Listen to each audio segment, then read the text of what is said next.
Hi అండి. ఈరోజు తండ్రి కొడుకులది ఇద్దరిది ఒకే రోజు బర్త్‌డే అనమాట. సో, పార్టీ ఇస్తామంటే తాజ్ 3 స్టార్ అన్‌లిమిటెడ్ ఫుడ్‌కైతే వెళ్ళినామనమాట. ఇక్కడ చాలా రకాల ఐటెమ్స్ అయితే ఉన్నాయండి. అన్నీ వెజ్జే అనమాట. ముందుగా మనం వెళ్ళగానే soup, mirchi bajji, capsicum bajji, baby corn manchurian, అదేవిధంగా జ్యూసెస్ అయితే వాళ్ళు సర్వ్ చేస్తున్నారు. తర్వాత మనమే ఇక్కడికొచ్చి మనకి నచ్చినవి సర్వ్ చేసుకోవాలనమాట. ఇట్లా ఫ్రూట్స్ అయితే చిన్న చిన్న ముక్కలుగా కట్ చేసి పెట్టారు. అదేవిధంగా 5 రకాల స్వీట్స్ అయితే పెట్టారండి. ఐస్ క్రీమ్స్, కేకులు, సలాడ్లు, జ్యూస్‌లు, సూప్‌లు, అదేవిధంగా బటర్ నాన్‌లు, పుల్కాలు, దానితో పాటుగా 4 కర్రీలు గూడా ఉన్నాయండి. 2 మామూలుగా ఉన్నాయి, 2 అయితే ఫ్రై కర్రీలున్నాయి.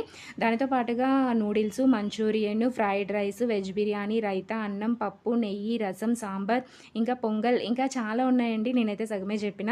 దానితో పాటుగా మనకు కావాలంటే వేడివేడిగా అప్పటికప్పుడు ప్లెయిన్ దోస, మసాలా దోస, తర్వాత పానీపూరి ఇట్లా అన్నీ ఉంటున్నాయన్నమాట. 2 గంటల పాటైతే మంచిగా మ్యూజిక్ వింటూ, మంచిగా తింటూ ఎంజాయ్ చేయొచ్చు. కాస్ట్ అయితే 600 ప్లస్ 5% జీఎస్టీ అండి. అంటే టోటల్‌గా 630 రూపీస్. చిన్న పిల్లలకైతే ఫ్రీ.